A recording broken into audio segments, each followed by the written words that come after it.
Et bonjour à tous, c'est Germain de Webax. J'espère que vous avez la forme comme d'habitude. Et cette semaine, on se retrouve pour voir une astuce pour enfin gérer les nouveautés sur PrestaShop 1.7. Mais normalement, je pense que cette astuce sera aussi valable pour une version PrestaShop 1.6. Un site e-commerce, en fait, bah forcément, il y a des nouveautés. Et bah, les nouveautés, c'est ce qui donne envie à vos clients de revenir faire des achats. Bah, c'est comme les boutiques, hein, une boutique physique, quand il n'y a pas de nouveaux produits, au bout d'un moment, bah, on dit tout simplement on vient plus. Voilà. Donc, c'est pas, on va dire, c'est pas forcément l'importance de se dire il faut vraiment des nouveaux, des réels nouveaux produits, mais en tout cas donner l'impression au client que bah, il y a quelque chose de nouveau qui est arrivé sur le shop. Et ça c'est super important. C'est plus le fait de dire voilà des nouveaux produits que ça soit réellement des nouveaux produits, quoi. Parce que des fois, il y a des gens, on leur montre un produit, ils font waouh. Si on met une étiquette, on dit nouveau, ils vont faire waouh. Alors qu'en fait, on l'avait déjà peut-être depuis un certain temps. Mais c'est juste qu'ils l'ont pas vu. Euh, donc il faut proposer du renouveau parce que l'humain, bah, il a besoin de ça. Le problème dans PrestaShop, c'est que les nouveautés sont générées de manière automatique et vous n'avez pas le contrôle dessus. Alors c'est très frustrant parce que du coup les nouveautés sont incontrôlables et ça depuis déjà un bon moment. Donc nous on va essayer de rendre un peu plus contrôlable la partie des nouveautés. Euh, donc vous me l'aviez demandé déjà à plusieurs reprises parce qu'il y a un tutoriel il avait déjà été fait dans ce même style sur PrestaShop 1.6 et ce que j'avais fait à l'époque était bien trop compliqué et j'ai essayé de simplifier tout ça pour trouver une nouvelle méthode. Il faut savoir que la gestion des nouveautés sur le PrestaShop se fait par rapport à la date d'ajout. Donc une fois que vous avez inséré le produit, bah, vous ne pouvez plus rien maîtriser, quoi. Et ça, c'est un vrai problème. Euh, on pourrait bien sûr se dire, bon, bah, on crée une catégorie nouveauté dans laquelle on met les produits. C'est possible, mais l'inconvénient de cette méthode, c'est qu'en fait, on ne peut pas avoir le petit label nouveau, etc. Et que on ne peut pas se servir de cette catégorie spéciale nouveauté qui est branchée sur plein de processus du style on affiche un bloc nouveauté, etc. Donc c'est ça quand même les inconvénients. Euh, j'ai essayé dans le cas présent de trouver une méthode simple, non intrusive. Et écoutez bien, euh, je pense que ce que j'ai fait, même si c'est sommaire, eh ben, ce genre de module est vendu 50 euros et donc je vous fais économiser cette dépense. Donc vous allez voir, c'est très simple. Je crois que tout est dit, on va aller voir pour ces nouveautés comment les piloter. C'est parti, on y va. Donc, donc,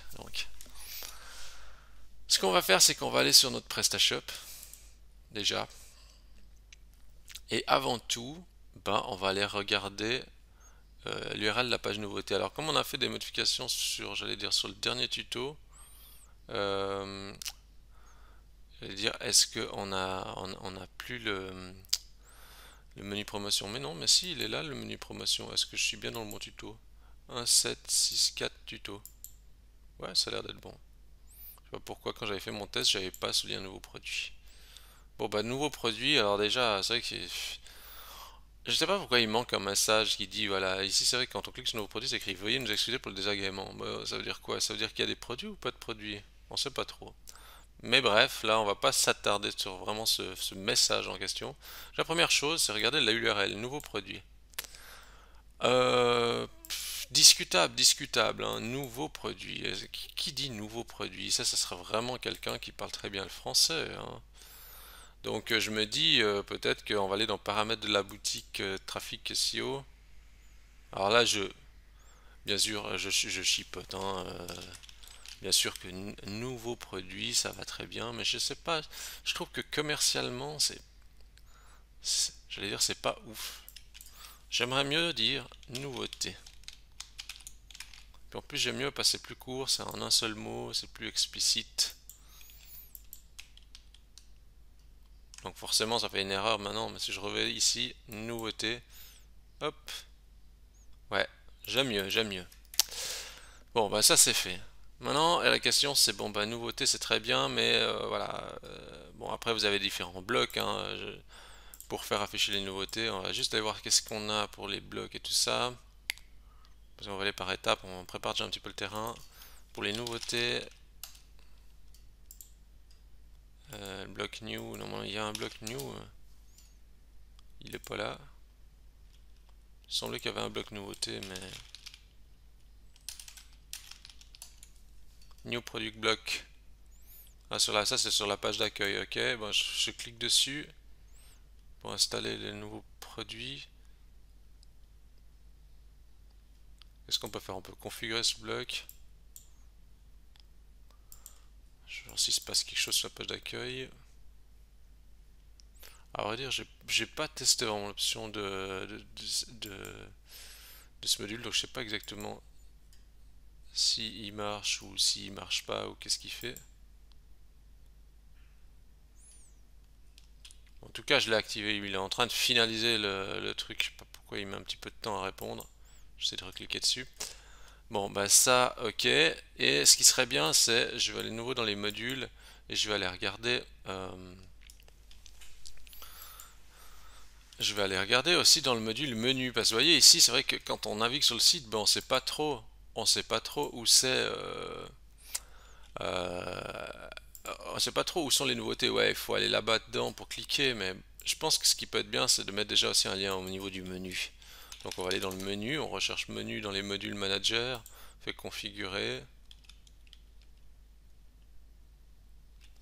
Et est-ce qu'on a là-dedans notre bloc nouveauté? Pas sûr qu'il y a ce raccourci spécial. Bon, on va faire un, hein. On va créer une nouveauté. Là, je vais juste le faire pour le français. Donc, nouveauté.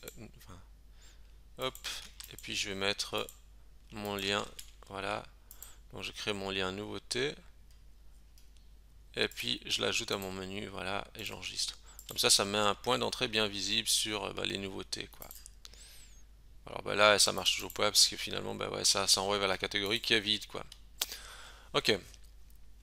Est-ce que ça fait quelque chose avec notre bloc des nouveaux produits? Non. Alors je sais pas si ça a rien fait parce qu'on n'a pas de nouveaux produits. Bon, pour l'instant on va laisser tel quel. Bon.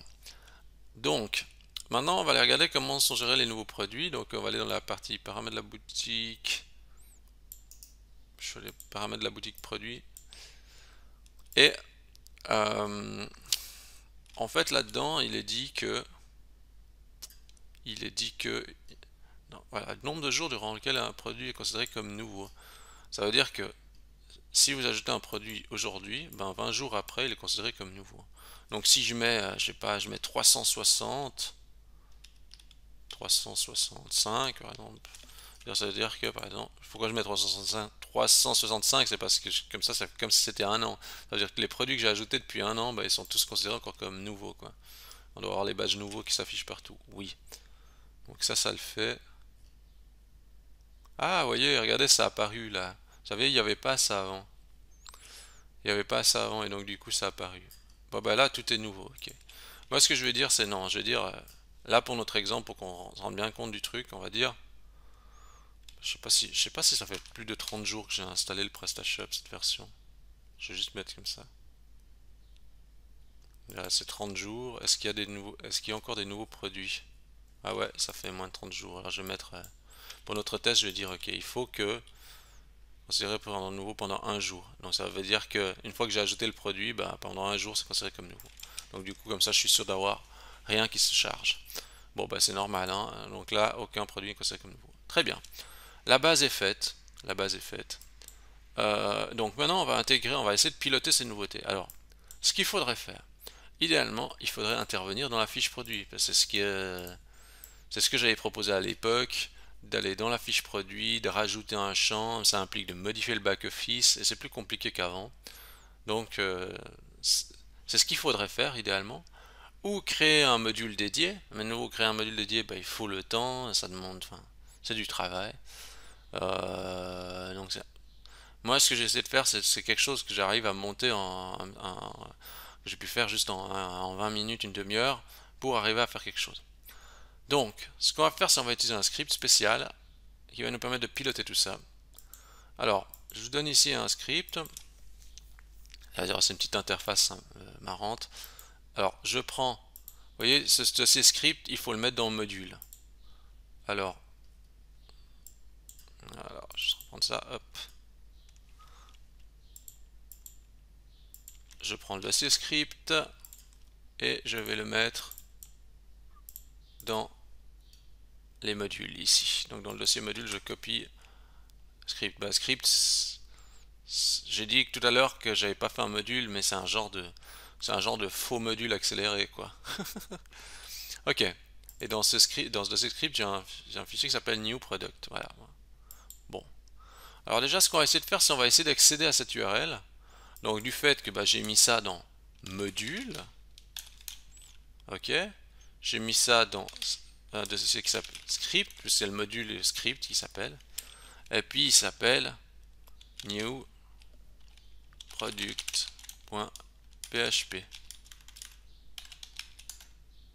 Alors là, il fait erreur token parce que j'ai mis un petit token pour de sécurité pour pas que n'importe qui puisse appeler ce truc.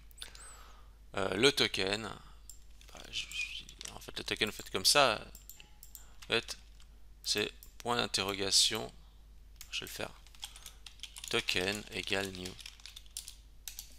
Alors pour qu'on comprenne mieux, alors je vais juste aller dans mon fichier, donc je vais aller dans module, script, voilà, new product. Vous voyez ici il y a un token qui dit si il n'y a pas le token new, alors dit que c'est une erreur. Voilà. C'est pour ça que c'est important qu'il y ait le token new. Si on met pas le token new, il fait... en fait, je vous dis de mettre le token new, mais c'est pas new comme ça, c'est new. Comme ça, j'avais mis avec un chiffre 3. Voilà. Faut mettre chiffre 3. C'est le token qui est mis ici en fait. Après, si vous voulez mettre un autre token, vous mettez un autre token. Moi, j'ai mis ça. Ok. Remettre en nouveauté. Alors, regardez, il y a une interface qui est apparue. Alors, bien sûr, ne vous arrêtez pas au design. J'ai fait au plus simple. Ce qui est important, c'est que ça solutionne votre problème. Donc, ce que je vais faire, c'est déjà, je vais me créer un raccourci. Est-ce que je peux le faire comme ça? Alors, je sais pas. Je sais que dans certaines versions PrestaShop, on a des problèmes pour rediriger vers une page différente, non interne au shop. Bon, je vais reprendre parce que j'ai fait une petite micro-pause là pour tester. J'avais pas testé le raccourci rapide en fait. C'est-à-dire que le raccourci rapide, c'est que, voyez, ce que j'ai fait, c'est que j'étais ici dans accès rapide et dans accès rapide, vous pouvez gérer les accès rapides. Je vais créer un nouvel accès rapide.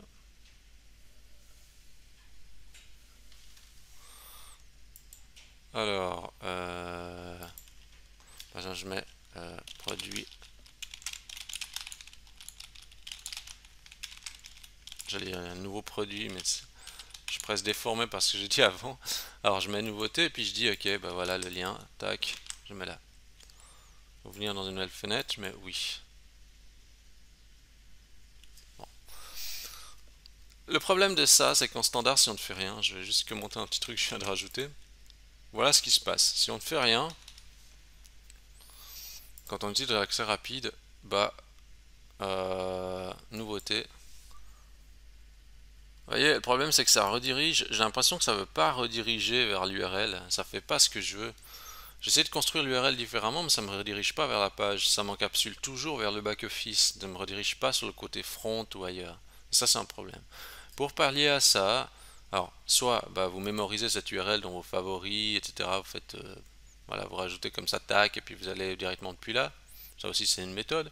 Ou sinon, ce qui est possible de faire, c'est pas super propre et tout, mais vous pouvez dire, ok, dans le fichier administration,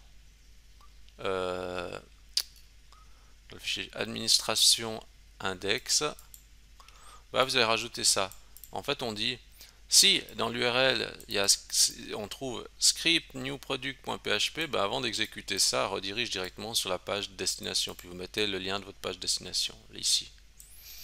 Alors, ok, c'est pas oufissime, mais si je fais ça, puis que je teste, si je fais comme ça avec ce code, puis je mets, voilà, maintenant je fais nouveauté, hop, bah ça me redirige quoi. Donc ça implique quand même de faire un changement au début du fichier index.php dans enfin, dans votre répertoire admin et d'ajouter cette ligne avec le lien. Ça c'est à voir, hein. Après peut-être qu'il y a une autre méthode, peut-être plus mieux, etc. Mais j'ai pris la méthode la plus courte. Voilà, bon, bah maintenant c'est super, on a ça, donc du coup maintenant ce qu'on a envie c'est d'utiliser ce truc. Alors, comment il marche? Ben, c'est assez simple, hein. On dit bah ok, on dit quel c'est le produit qu'on va mettre en nouveauté. Euh, donc quand on va dans les produits, on a l'ID du produit qui est la première colonne, donc on va spécifier l'ID. Bah, je sais pas, on dit ah oui, j'aimerais bien que ce soit le coussin renard en nouveauté. Ok, l'ID produit c'est le 9. Ok, bah c'est le 9. Et là, je vais mettre la date. Donc en fait, je vais dire que c'est aujourd'hui la date. Alors, on n'est pas obligé de mettre une date. Si on met rien, ça prend directement la date du jour. Si je mets comme ça, 8, j'avais dit que c'était le 9 en plus. Je mets 9 aussi. Donc j'ai mis renard, j'ai mis le mug, et puis je vais mettre le colibri, le 11 aussi. Hop, c'est écrit la date a été modifiée. Ok. Et puis je vais maintenant dans nouveautés. Colibri, le renard et le mug. Voilà, c'est arrivé dans les nouveautés. Euh, et si en imaginons qu'on aimerait dire, j'aimerais le, euh, bon là c'est un petit peu délicat parce que j'ai mis qu'un jour de battement, hein. Donc en fait il suffirait de changer la date. Euh, il suffirait de changer si vous mettez, parce que les produits chez vous normalement ils sont considérés à 30 jours. Donc si vous mettez un produit plus récent au niveau de sa date, eh ben il apparaîtra en priorité par rapport à l'autre parce qu'on voit que c'est par rapport à la date d'ajout. Donc vous pouvez tricher avec la date du produit pour qu'un produit apparaisse avant l'autre. Si on ne veut plus que le produit apparaisse, ben on dit bah, par exemple, je sais pas, le colibri là, est-ce que c'était bien le colibri? Le- Non, c'est le 11, ouais, c'est le 11. Le 11 c'est... Oui, le colibri. Bah, le colibri, je lui dis ok. Alors le 11 finalement, la date, bah non, bah la date c'était plus ancien. Je vais mettre à mardi. Hop, et il n'y a plus le colibri. Voilà. Alors, comment fonctionne ça? Comment fonctionne le code? Bon, on va ouvrir le fichier, hein. Ben, il est déjà ouvert. J'ai fait juste un petit formulaire qui, d'abord, ce qu'on fait, c'est que quand alors déjà un truc intéressant que j'ai fait ça par hasard, je ne me suis pas rendu compte. J'écris type date, je pense que je me suis trompé quand j'ai saisi. Et en fait, vous avez vu, le navigateur, il est super intelligent parce qu'il est capable, du fait que j'ai mis type date, il est capable de proposer ça automatiquement, alors que normalement, il faut une librairie jQuery et tout ça. Et si on regarde dans le code source de la page, on n'a pas de librairie JavaScript et tout ça. Le navigateur a fait ça tout seul. Et Firefox le fait aussi. Et quand j'ai vu ça, j'ai fait, mais c'est génial. J'ai dit, mais c'est ouf, hein. Alors vraiment, ouais, bah, c'est vraiment un truc d'informaticien, vous allez me dire, mais je me suis dit, mais c'est super, parce que chaque fois qu'on doit intégrer ce genre de truc, des fois on s'embête, puissance 1000, et là je trouve que c'est vraiment top, quoi, et tout ça nativement, quoi. Donc je trouvais ça super cool. Alors, ça, ok, bon, bah, on fait notre petit formulaire. Après on dit, ok, si le produit, donc si il y a quelque chose mis dans le champ du produit, l'ID, alors, ben, on récupère déjà la date qui est indiquée, on récupère justement l'ID du produit, et on vérifie si le produit il existe dans la base de données, parce qu'il ne faut pas mettre à jour un produit qui n'existe pas. Donc on vérifie s'il existe dans la base de données. S'il existe, alors, eh bien, on vérifie déjà si une date avait été donnée. S'il n'y a pas de date donnée, donc ça veut dire si le champ est vide, comme je l'ai fait deux, trois fois quand j'ai validé, ben on dit que c'est la date du jour. Donc si c'est la date du jour, ça réactualise la date d'ajout par la date du jour. Donc ça veut dire que c'est un produit nouveau frais, si on veut, fraîchement ajouté. Voilà. Si la date du jour, enfin si la date est indiquée, c'est ce qu'on dit ici, eh bien alors du coup on découpe la valeur transmise pour la transmettre en base de données. Donc on découpe la valeur qui a été mise dans le champ pour la stocker dans la base de données. Et ensuite on dit ben voilà, maintenant tu mets à jour la date d'ajout sur la table PS Product et PS Product Shop parce qu'en fait les produits sont stockés dans une table double, c'est-à-dire dans une table Product qui est le produit principal et Product Shop qui est souvent partagé pour le multi-boutique. Voilà, en gros c'est un peu ça quoi. Donc on met à jour la date d'ajout là-dedans. Puis après on dit bah ok ça a été modifié ou pas le produit n'a pas été trouvé. En gros c'est ça. Je trouve que j'essaie d'être le plus explicite possible. Et euh, et puis voilà. Franchement, euh, moi je trouve ça.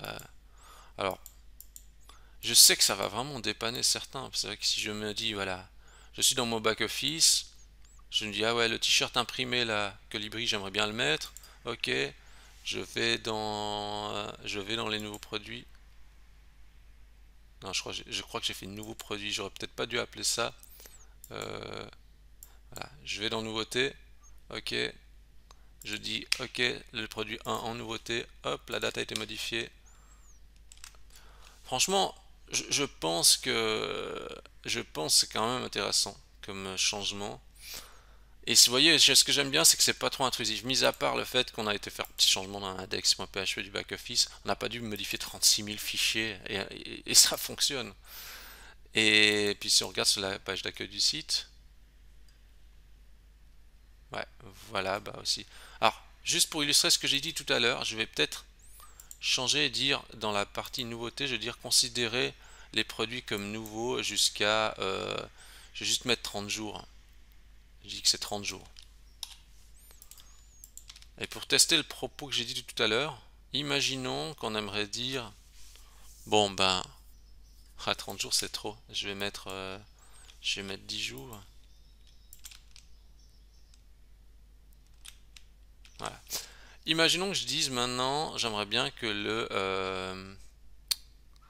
euh, j'aimerais bien par exemple que, je sais pas, j'aimerais laisser priorité au coussin renard. Et puis je me dis, lui, j'aimerais le mettre à la fin. Je vais essayer, hein.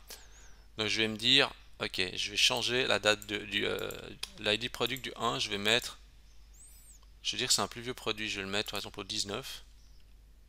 Je vais valider et je vais voir si le t-shirt maintenant quand je recharge la page il redescend. Hop, vous voyez il est redescendu. Parce que j'ai changé sa date, j'ai mis une date plus ancienne donc du coup il se trouve plus au fond. Donc vous pouvez quand même piloter avec les dates à la trace donc c'est plutôt cool. Si ça marche pas et que vous avez une erreur quand vous soumettez le formulaire tout ça, quand même regardez, mais activez le debug du PrestaShop, hein, donc parce que s'il y a un problème, vous allez dans le config define, vous mettez à true ici, le ps mode dev, comme ça si vous validez, comme ça vous pouvez voir s'il y a une erreur lors de la soumission quoi. Ici il n'y en a pas, hein, mais au cas où ça marche pas, on peut toujours essayer de faire ça. Bah écoutez, je crois que tout est dit. J'espère que vous serez content d'avoir ce petit outil parce que à un moment que je vois plein de commentaires de personnes qui disent ça ne marche pas, ça ne marche pas, ça ne marche plus. Il nous faut la fonction pour 1.7. Ah bah maintenant vous l'avez. Et je crois que c'est même presque mieux que ce que j'avais proposé à l'époque. J'aime bien, j'aime bien. Si vous avez aimé ce tutoriel, je vous invite à liker la vidéo, vous pouvez vous abonner à la chaîne YouTube, ça me fait super plaisir. Vous pouvez donner à 5 étoiles à Webax dans Google, ça m'aide à continuer à faire ça, et puis à vous proposer chaque semaine un petit tutoriel. Cherchez Webax, W-E-2-B-A-X dans Google, et 5 étoiles, ça me fait vraiment plaisir. Et sur ce, je vous dis bonne intégration à tous, et puis ben, à la semaine prochaine. Merci à tous.